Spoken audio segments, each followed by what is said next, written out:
वाळवा तालुक्यातील एका गावात 75 वर्षाच्या वृद्धेवर युवकाने बलात्कार केल्याचा संतापजनक प्रकार शनिवारी घडलाय। संतप्त नागरिकांनी युवकाला पकडून बेदम चोप दिलाय।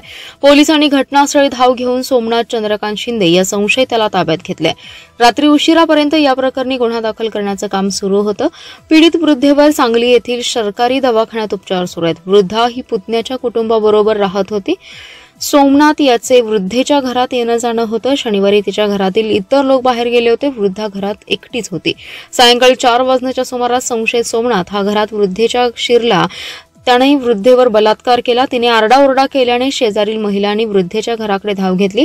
महिलांनी संशयित सोमनाथ याला पकडून चोप दिला। या प्रकाराची माहिती परिसरातील नागरिकांना मिळताच सोमनाथ याला त्यांनी बेदम मारहाण केली। लोकांनी घडलेल्या प्रकाराची माहिती पोलिसांना दिली। सहाय्यक पोलीस निरीक्षक राहुल घुगे यांच्या पथकाने घटनास्थळी धाव घेत सोमनाथ याला ताब्यात घेतले। वृद्धेला इस्लामपूर येथील उपजिल्हा रुग्णालयात उपचारासाठी दाखल करण्यात आले। तिथे नागरिकांनी गर्दी केली होती। पोलीस अधिकाऱ्यांनी रुग्णालयातच वृद्धेचे जबाब घेतले। तिच्यावर प्राथमिक उपचार करून पुढील उपचारासाठी शासकीय रुग्णालयात दाखल करण्यात आले।